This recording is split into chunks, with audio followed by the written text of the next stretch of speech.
Apresentamos as distribuições de probabilidade discretas e contínuas. A distribuição Q² é uma das distribuições mais utilizadas em estatística inferencial, principalmente para realizar testes de Q².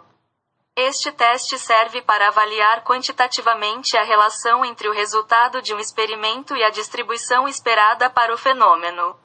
Isto é, ele nos diz com quanta certeza os valores observados podem ser aceitos como regidos pela teoria em questão. Muitos outros testes de hipótese usam, também, a distribuição Q². Em muitos casos é importante analisar não necessariamente os valores, médias ou proporções, obtidos em um processo, mas a constância do processo. Pode ser necessário, por exemplo, estimar qual o desvio padrão de uma população a partir do desvio padrão amostral. Comparar se as frequências observadas de uma variável correspondem às esperadas. Comparar o desvio padrão de duas populações. Determinação do intervalo de confiança e variância. Inicialmente lembramos que S é igual ao desvio padrão amostral, sigma é igual ao desvio padrão populacional. S² é igual à variância amostral, sigma ao quadrado é igual à variância populacional e n é igual ao número de elementos na amostra. Logo, o valor de Q² é dado por n-1, multiplicado pela variância amostral e dividido pela variância populacional. Os dois valores de Q² que definirão o intervalo de confiança são Q² direito e Q² esquerdo.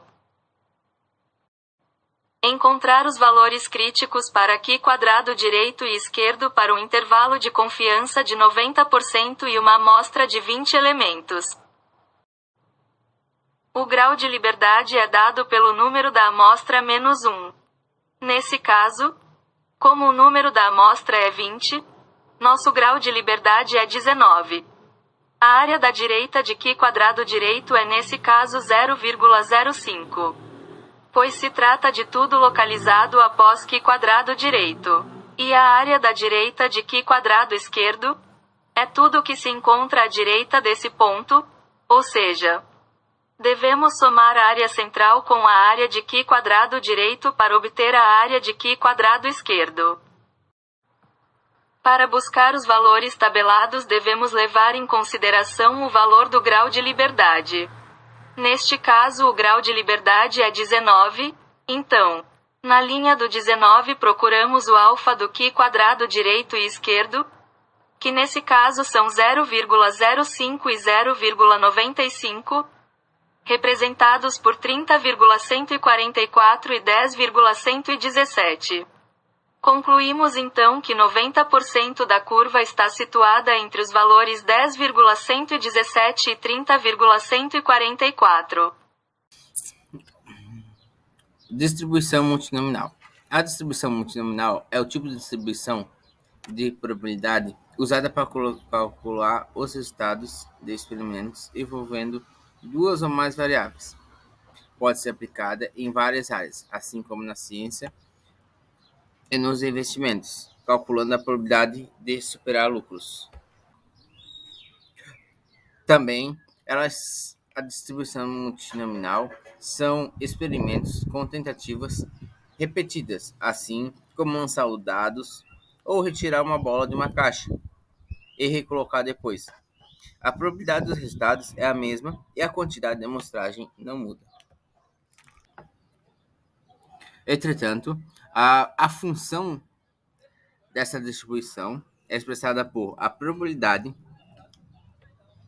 do x ser igual a x1, x2 e xk, igual ao n fatorial do x1 fatorial, x2 fatorial e xk fatorial.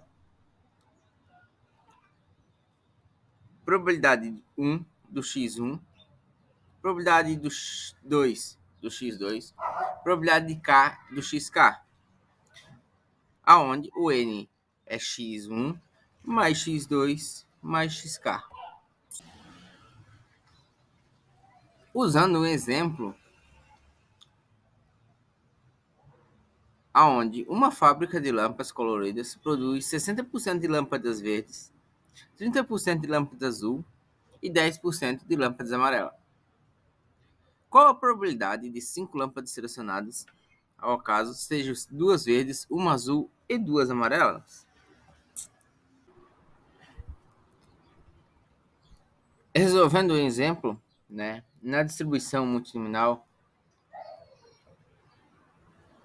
a probabilidade é uma só, aonde o n é o número de tentativas ou testes. E nós podemos considerar o PV, as lâmpadas verdes, 60%, 6 sobre 10. O PA, as lâmpadas azuis, de 30%, de 3 sobre 10. As lâmpadas amarelas, de PY, de 10%, de 1 sobre 10. Aonde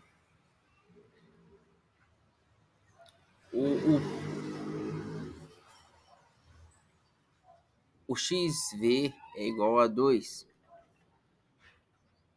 Podemos chamar que o XV é quantas vezes seria a lâmpada verde.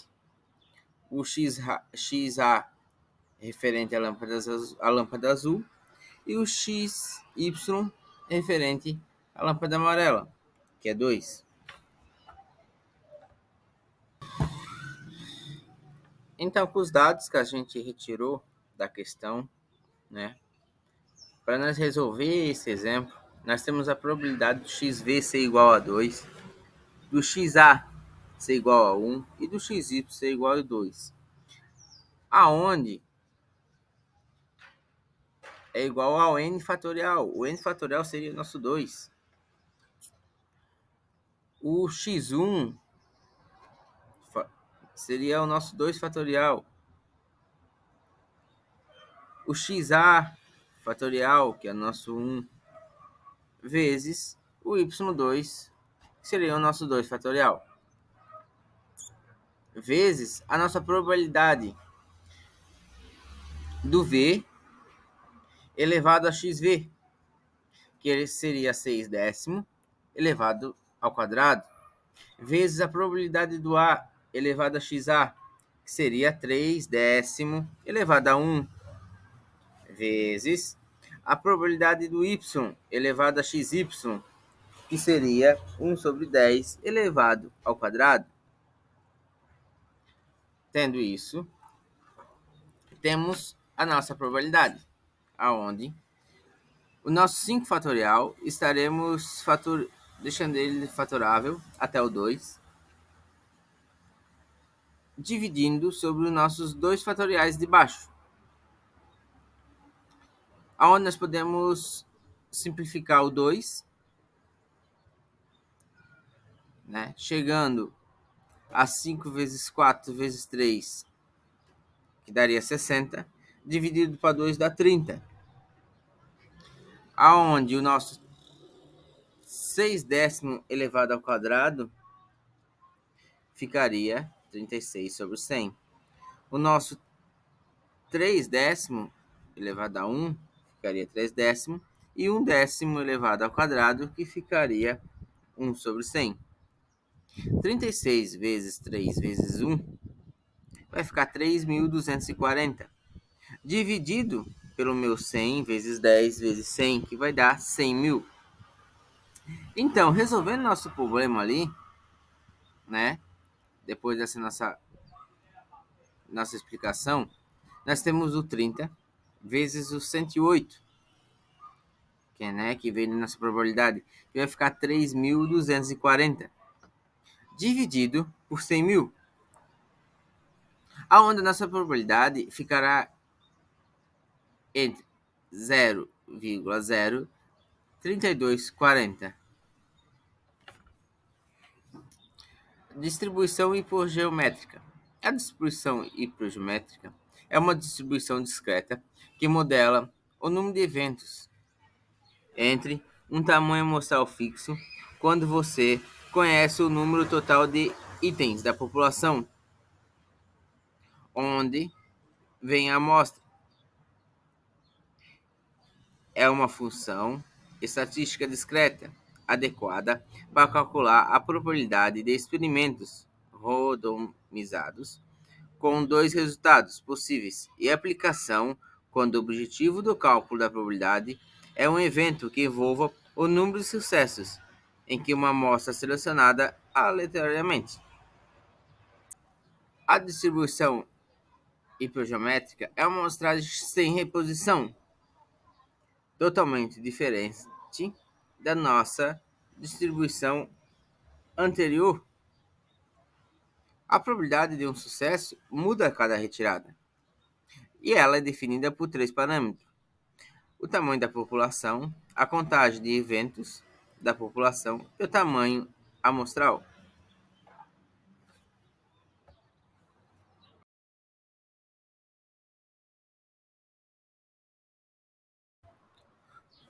Um exemplo da nossa distribuição seria uma caixa de 10 bolas, sendo 4 da cor vermelha, 6 da cor azul.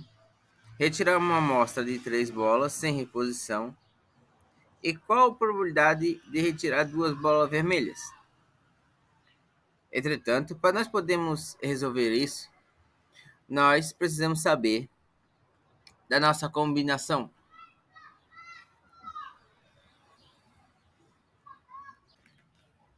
A nossa combinação seria nosso n fatorial, que seria o nosso todo, dividido pelo p fatorial, que é a nossa parte, entre parênteses ali o n menos o p fatorial, né? Aonde a nossa combinação de 3 dado 10 ficaria 10 fatorial dividido para 3 fatorial vezes 7 fatorial, aonde nós teremos nosso 10 fatorial chegando até o 7, dividindo por 3 fatorial e 7 fatorial. Simplificando os sets, os dois sets, ali para 1, ficará 10 vezes 9 vezes 8, dividido para 3 vezes 2 vezes 1. Podendo fazer a divisão do 9 para 3, do 3 para 1, fazendo a nossa simplificação. O 8 dividindo para 2, que fica 4. O 2 dividindo para 1, que vai ficar 1. Igualando a 10 vezes 3 vezes 4. Aonde a nossa combinação de n fatorial vezes, dividido para p fatorial, parênteses n menos p fatorial, ficará igualada a 120. Então, para nós resolver esse nosso exemplo, nós temos algumas informações. O nosso sucesso é a retirada das bolas vermelhas, que seria igual a 4. Então, nossa probabilidade seria de 4 sobre 10, que ficaria igual a 0,4. Porém, nesse caso não tem reposição. A distribuição hipergeométrica, ela muda a cada retirada.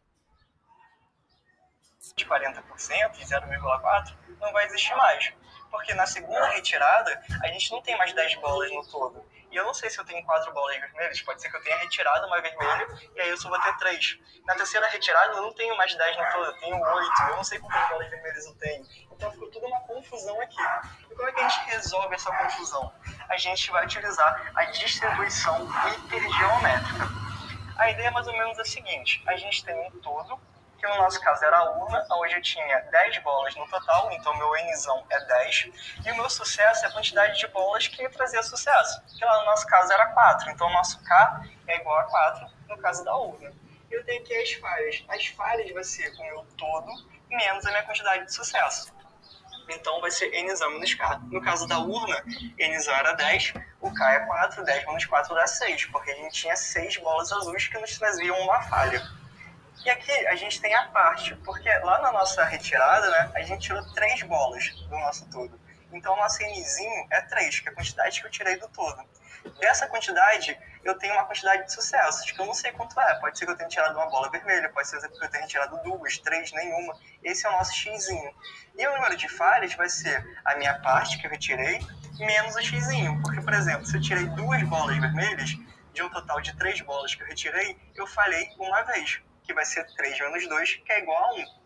Beleza? E como é que vai funcionar, então, a probabilidade, né? Para a gente calcular esse valor de x aqui, de sucessos, que é a nossa variável aleatória aqui no caso. Então, a probabilidade da gente obter...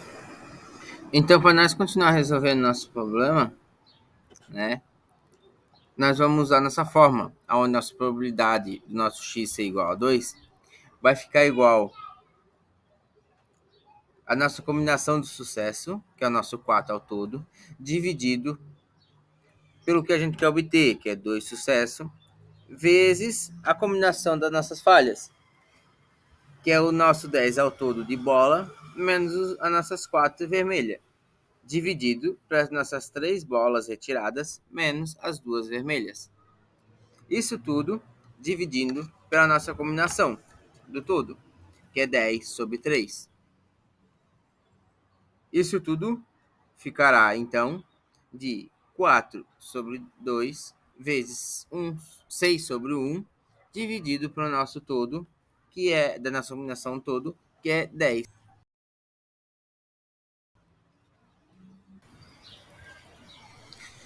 Então, o nosso 10 sobre 3, a gente já resolveu no início desse vídeo. O nosso 10 sobre 3 vai ficar igual a 120, tá?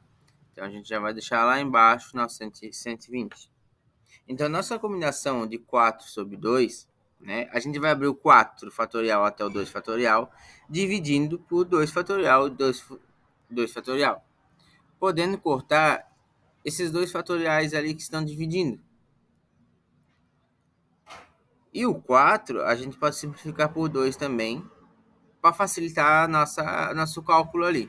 Isso tudo, né? Multiplicando pelo nosso 6 fatorial, que a gente vai abrir até o 5 também, que ele está dividindo pelo 5 fatorial. A gente pode cortar os dois 5 fatoriais, que vai ficar somente o 6 fatorial. Isso tudo dividindo pela nossa combinação de 10 sobre 3, né? Nosso 10, que é 120. Então, nossa probabilidade do x ser igual a 2 vai ficar igual a 2 vezes 3 vezes o 6 dividido por nosso 120. Igual, né? O 2 vezes 3 vezes 6 vai ficar igual a 12 vezes 3 dividido pelo nosso 120. A gente pode estar simplificando o 12 para 1 e o 120 para 10. Aonde o nosso 120 dividido para 12 vai ficar igual a 10. Isso tudo vai ficar igual a 3 sobre 10. Então, a nossa probabilidade do nosso exemplo vai ficar igual a 0,3 ou então 30%.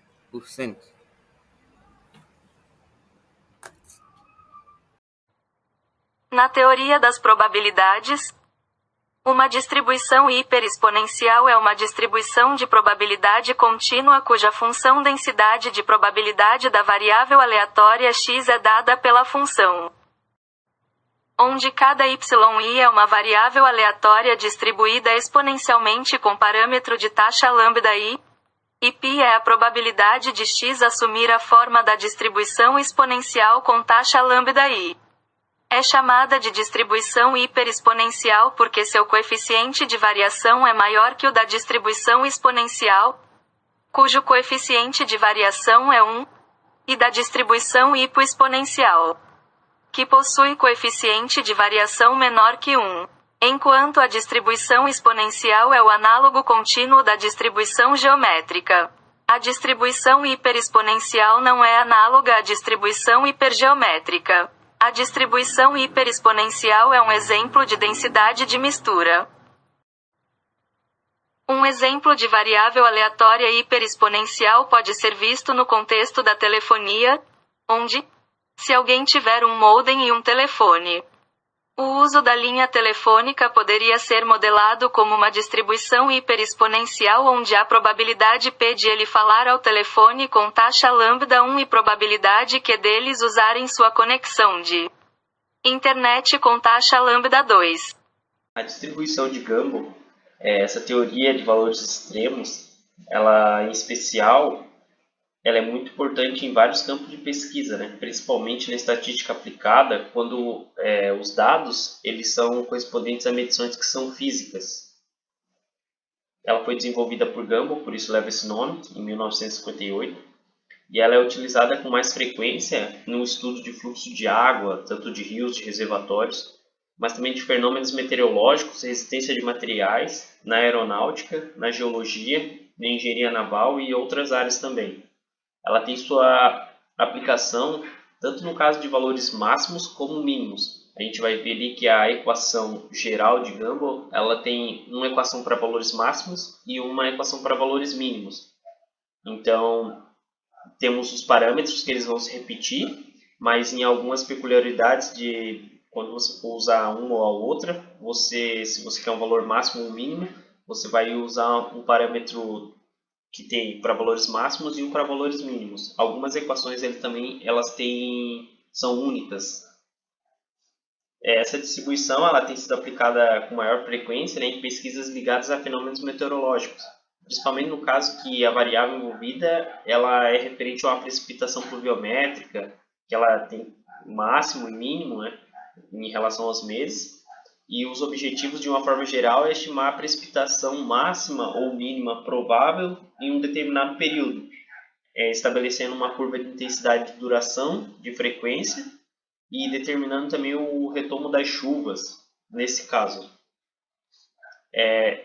Essa distribuição, ela sendo uma função de probabilidade, ela necessita que os parâmetros sejam estimados a partir de amostras, que elas podem ser coletadas pelo método dos momentos, e o método da máxima verossimilhança. Ela foi inicialmente apresentada pelo próprio autor e ela foi chamada como um duplo exponencial, porque ela tem um valor para máximo e um valor para mínimo, que o que muda é só o expoente. Então aqui a gente tem a função de Gumbel, que a gente tem um valor para máximo e um valor para mínimo. Como você pode ver ali, a única coisa que vai mudar nessa equação inteira é a questão do e elevado a y, ou e elevado a menos y, porque todo o resto ali é igual. O u aqui que a gente tem, o x menos u, é o nosso parâmetro de posição, e o domínio ele vem desde o menos infinito até o mais infinito. E o nosso b ali, 1 dividido por b, é o nosso parâmetro de escala, que a condição dele o b tem que ser maior que zero. Temos aqui as funções geratriz, também temos uma para os valores máximos, que seria ali o 1 mais t, e 1 menos t ali para valores mínimos. Temos duas equações também para o máximo e mínimo da questão da média de distribuição. Então temos ali o e na x igual a u mais esse valor fixo ali, que são para valores máximos, e menos esse valor para valores mínimos.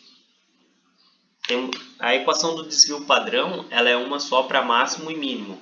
E esse parâmetro b ali que tem no final, ele pode ser estimado por meio desse próprio desvio padrão, por meio da expressão aqui do parâmetro b.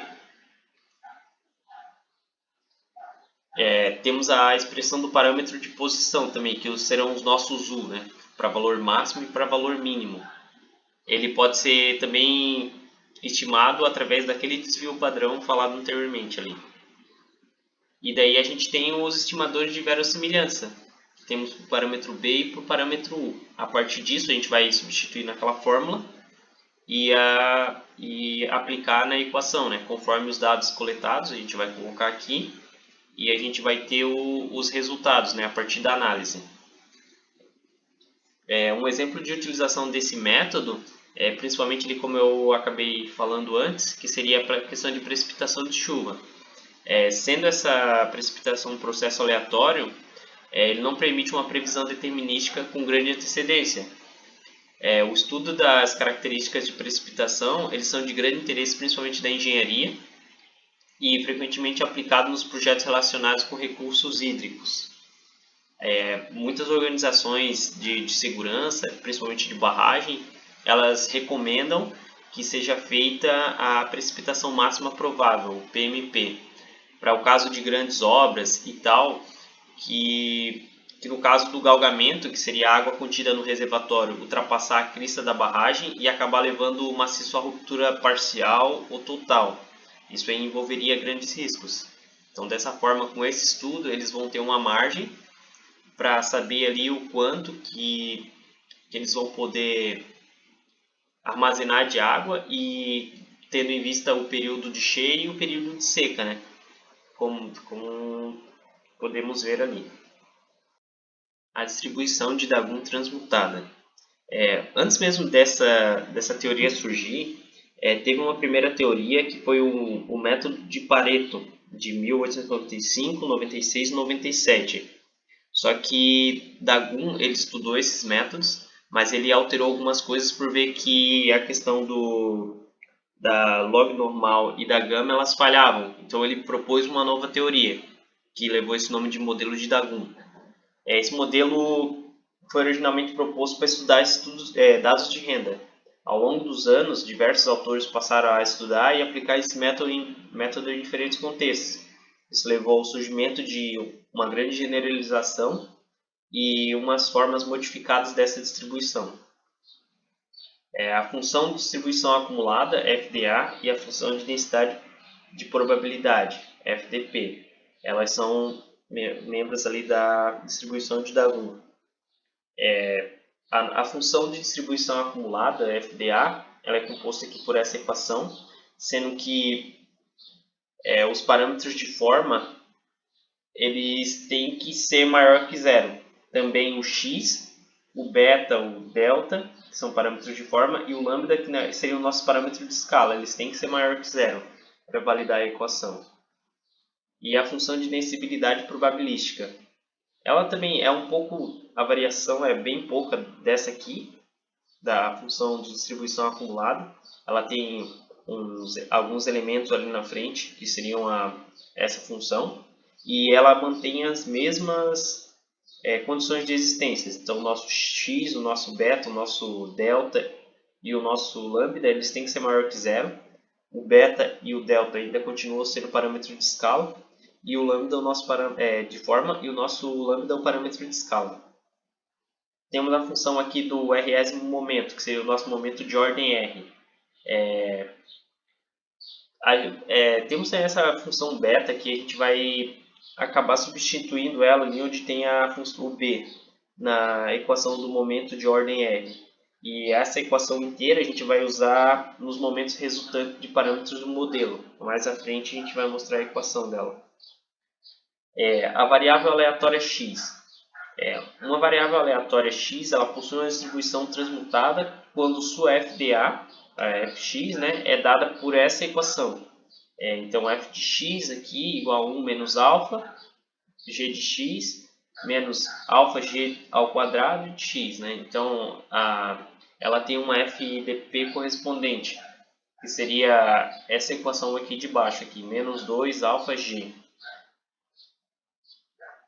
A função de Dagun transmutada, ela vai unir as duas. Então, seria a FDA mais a variável x transmutada, que substituindo na fórmula, ficaria essa equação aqui, ó, que seria essa equação com a junção das anteriores que a gente falou. A função de Dagun transmutada com parâmetros. Essa aqui, a gente vai incrementar os parâmetros, sendo que o módulo de alfa ele tem que ser menor que 1, porque nossa probabilidade vai de 0 a 1. O nosso beta, o nosso lambda e o nosso delta, eles têm que ser maior que 0, que eram aquelas condições de existência que já tinham na última fórmula. A função de risco riscos correspondente ao modelo também, a gente vai ter um limite com delta tendendo a zero, né? E aqui a gente vai substituir na equação aqui, ficar com a equação. Vale ressaltar ali que o alfa, se ele for igual a zero, a distribuição vai se reduzir ao modelo de Dagun, porque ali, se a gente multiplicar por zero, o nosso alfa, ele vai zerar toda aquela equação ali. A função média de distribuição, então nosso mi, ela é válida quando o nosso delta é maior que o momento do résimo. Temos aqui também a função de desvio médio, e o nosso mi aqui ele é igual à função do momento. A gente vai substituindo ali, a gente substituir ali o módulo ali, né? Seria o x menos o mi, que seria a função do momento. E temos a função do desvio médio em relação à mediana. Então ele vai ter duas equações aqui, uma em relação ao desvio médio e esse desvio médio em relação à mediana de tudo. Daí tem também aqui as curvas de Bonferroni e de Lorenz, que daí ela é uma integral que vai ser calculada ali por meio dessas equações aqui. As estimativas de parâmetros do modelo, a gente vai ter elas ao igualar os momentos teóricos com os momentos amostrais, e a gente vai obter a equação aqui embaixo, dos momentos resultantes, né? Esse sistema não linear, ele pode ser resolvido numericamente, e suas raízes são as estimativas dos parâmetros alfa, beta, lambda e delta. Um exemplo de utilização desse método, por exemplo, seria na questão do tempo de remissão no câncer de bexiga. Isso foi colocado por médicos e analistas ao longo do tempo, prevendo o quanto que, se um paciente desse entrada em vários estágios desse câncer de bexiga, quanto tempo ele conseguiria viver. Se fosse muito no começo, ele se iria se salvar, pela questão de probabilidade, né? Uma parte pelo todo, poder falar assim, né? É uma probabilidade. Então, de acordo com esse estágio que ele entrou, os médicos conseguiriam prever se ele teria uma chance boa de sobreviver, ou se fosse um estágio muito avançado, que as chances dele já seriam meio que mínimas, assim, né? Então, ao analisar vários pacientes, o espaço amostral seria, né? E o estágio que estaria o seu câncer, tem um parâmetro de como o câncer avança no órgão, e pela análise desses dados obtidos, pode verificar a porcentagem de pacientes que obtêm a cura de acordo com o estágio, ou eles morreram, né? Distribuição beta binomial negativa. Na teoria das probabilidades, uma distribuição binomial beta negativa é a distribuição de probabilidade de uma variável aleatória discreta x igual ao número de falhas necessárias para obter L sucessos em uma sequência de julgamentos independentes de Bernoulli. A probabilidade T de sucesso em cada experimento permanece constante dentro de qualquer experimento dado, mas varia entre diferentes experimentos seguindo uma distribuição beta. Assim, a distribuição é uma distribuição de probabilidade composta. Essa distribuição também tem sido chamada de distribuição inversa de Markov-Folha e distribuição generalizada de Wheeling, ou simplesmente abreviada como distribuição BNB. Uma forma alterada da distribuição tem sido chamada de distribuição beta-Pascal. Se os parâmetros da distribuição beta forem alfa e beta, e se onde? Em seguida, a distribuição marginal de x é uma distribuição binomial beta negativa. Do exposto é a distribuição binomial negativa I. É a distribuição beta.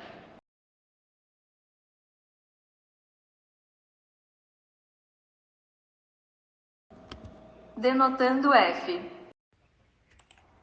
A densidade das distribuições binomial negativa e beta respectivamente obtém-se o FNP, função massa de probabilidade da distribuição do BNB por marginalização igual.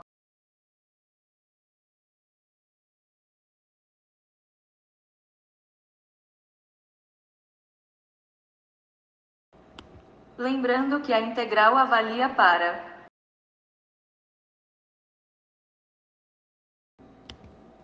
Podemos chegar às seguintes fórmulas por manipulações relativamente simples. Se R é um inteiro, então o PMF pode ser escrito em termos da função beta.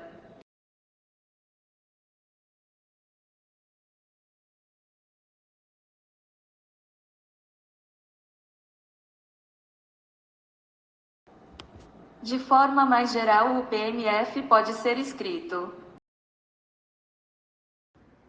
ou a distribuição gama é uma família de distribuições contínuas de probabilidade de dois parâmetros, que consiste na modelagem de valores positivos e que sejam assimétricos à direita. Tem como dependente diversos tipos de distribuição. Um caso específico é a distribuição Q² que já foi citada na apresentação. Como aplicação, a distribuição gama é utilizada na análise do tempo de carregamento de um navio, no volume de chuva em dias com precipitação, tempo de vida de um paciente após um transplante, entre outros. Para cada parametrização são plotadas duas funções, uma correspondente à função densidade de probabilidade e outra à função de distribuição acumulada. A primeira, com um parâmetro de forma K e um parâmetro de escala θ. Nesse caso, a função densidade de probabilidade é dada da seguinte forma.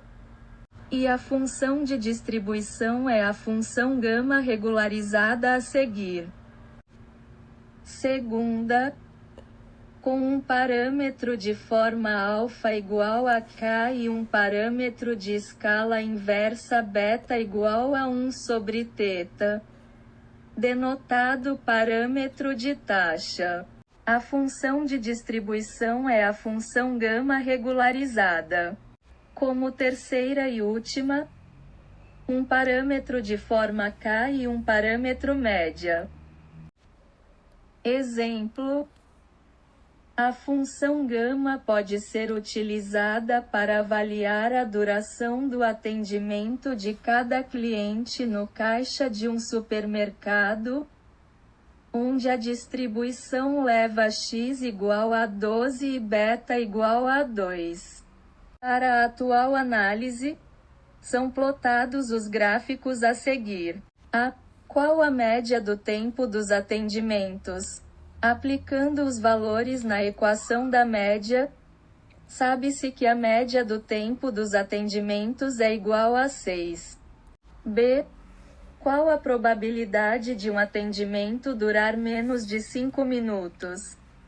Após aplicar os valores na função, sabe-se que a probabilidade de um atendimento durar menos de 5 minutos é de 30,3%.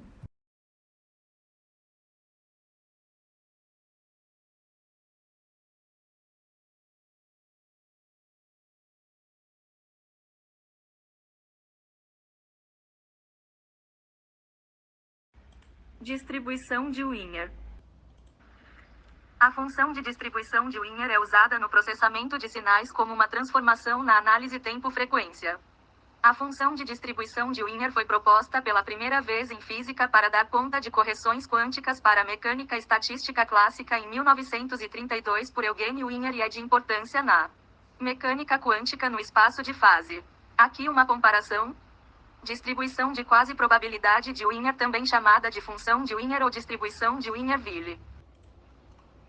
Comparação de uma distribuição tempo-frequência plotada usando Wiener-Ville em amarelo analisada com sonograma 4 e um banco de filtros FIR em verde. A função de distribuição de Wiener não é uma transformação linear. Um termo cruzado ocorre quando há mais de um componente no sinal de entrada análogo em tempo a batimentos de frequência. Na distribuição de quasi-probabilidade da física ancestral de Wiener, este termo tem consequências físicas importantes e úteis, necessárias para valores de expectativa fiéis. Por outro lado, a transformada de Fourier de curto prazo não tem essa característica. As características negativas da função de distribuição de Wiener são reflexo do limite de Gabor do sinal clássico e fisicamente não relacionadas a qualquer possível subposição da estrutura quântica. A seguir estão alguns exemplos que exibem o recurso de termo cruzado da função de distribuição de Wiener.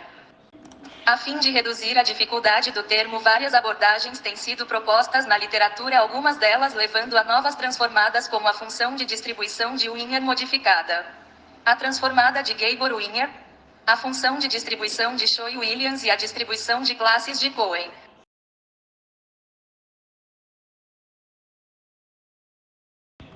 A função de distribuição Wiener tem várias propriedades evidentes. Algumas delas são: propriedade de projeção, propriedade energética, A propriedade de distribuição de recuperação, Pareto discreta ou distribuição de Pareto de primeira ordem é uma distribuição de probabilidade utilizada para modelar eventos discretos, principalmente eventos que tenham uma pequena proporção de valores com uma alta frequência de ocorrência, enquanto a maior parte dos eventos tem uma baixa frequência. A principal diferença entre a distribuição de Pareto discreta e a distribuição de Pareto contínua está relacionada à natureza dos dados e às fórmulas utilizadas. A distribuição é definida pela função de massa de probabilidade, que atribui probabilidade a valores discretos da variável aleatória x. A média da distribuição de Pareto discreta pode ser calculada a partir dos parâmetros alfa e x mínimo e é dada por. A variância da distribuição de Pareto discreta pode ser calculada a partir dos parâmetros alfa e x mínimo e é dada por. A distribuição geralmente é utilizada em economia e finanças, na análise de dados de vendas, entre outros. Como exemplo, na área de economia e finanças, um pequeno número de pessoas possui a maior parte da riqueza.